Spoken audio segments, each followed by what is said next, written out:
ఎప్పుడైనా స్వీట్ తినాలనిపిస్తే అప్పటికప్పుడు ప్రిపేర్ చేసుకునేలాగా రవ్వ కేసరి చేసుకోవచ్చండి. చూడడానికి కలర్ఫుల్ గా, తినడానికి ఎంతో రుచిగా చేసుకునే రవ్వ కేసరి ప్రాసెస్ లోకి వెళితే, ముందుగా కప్పుడు బొంబాయి రవ్వ తీసుకున్నాను.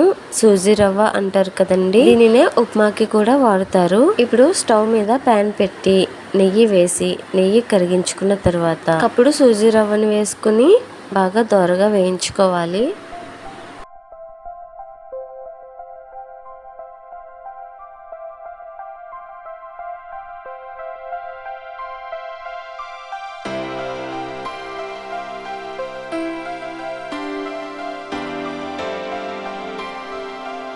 ఇప్పుడు దీనిని పక్కన పెట్టేసుకుని స్టవ్ మీద వేరే ప్యాన్ పెట్టి వాటర్ వేసుకోవాలి. అప్పుడు సూజీ రవ్వకి 3 కప్పుల నీళ్లు వేసుకోవాలి.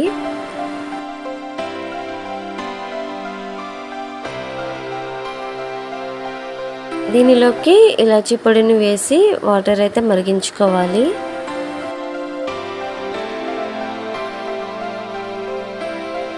ఇలా మరుగుతున్న నీటిలోకి రవ్వని వేసి బాగా కలుపుకోవాలి. రవ్వ ఉడికే వరకు కూడా ఆపకుండా కలుపుకోవాలండి. కలపకుండా అలా వదిలేసినట్లయితే రవ్వ ఉండలు కడుతుంది.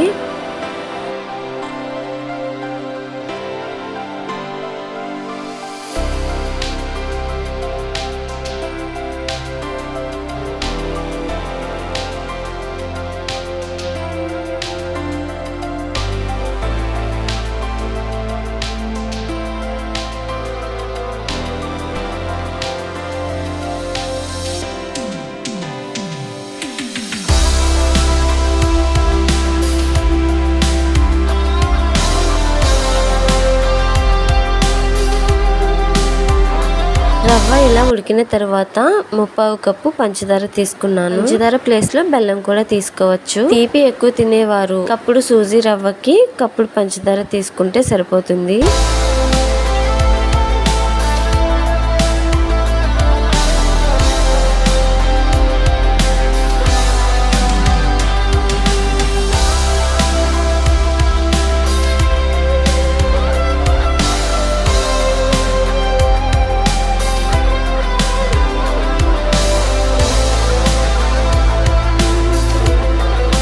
దీనిలోకి 1 స్పూను నెయ్యి వేసుకుని కలుపుకోవాలి.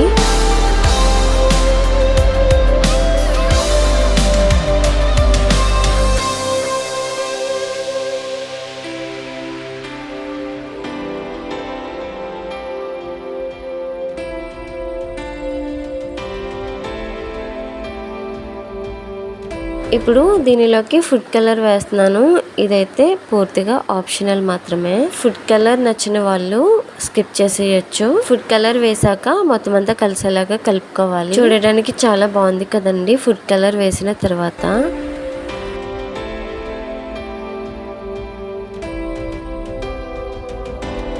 ఇప్పుడు దీనిని పక్కన పెట్టేసుకొని స్టవ్ మీద ప్యాన్ పెట్టి నెయ్యి వేసుకోవాలండి. నెయ్యి వేసుకున్న తర్వాత మీకు అందుబాటులో ఉన్న డ్రై ఫ్రూట్స్, నేనైతే జీడిపప్పు, బాదం పప్పు, ఎండు ద్రాక్ష వేసాను. ఇలా వేసిన తర్వాత బాగా వేయించుకుని తీసేసుకోవాలి. ఇలా వేయించుకున్న డ్రై ఫ్రూట్స్ ని ప్రిపేర్ చేసుకున్న రవ్వ కేసరి పైన వేసుకుని సర్వ్ చేసుకుంటే చాలా బాగుంటుంది. చూసారు కదండి, అప్పటికప్పుడు ప్రిపేర్ చేసుకుని స్వీట్ ని అయితే ఎంజాయ్ చేయొచ్చు. చాలా అంటే చాలా బాగుంది. వీడియో నచ్చినట్లయితే లైక్ చేసి సబ్స్క్రైబ్ చేసుకుని నా ఛానల్ ని సపోర్ట్ చేసేయండి.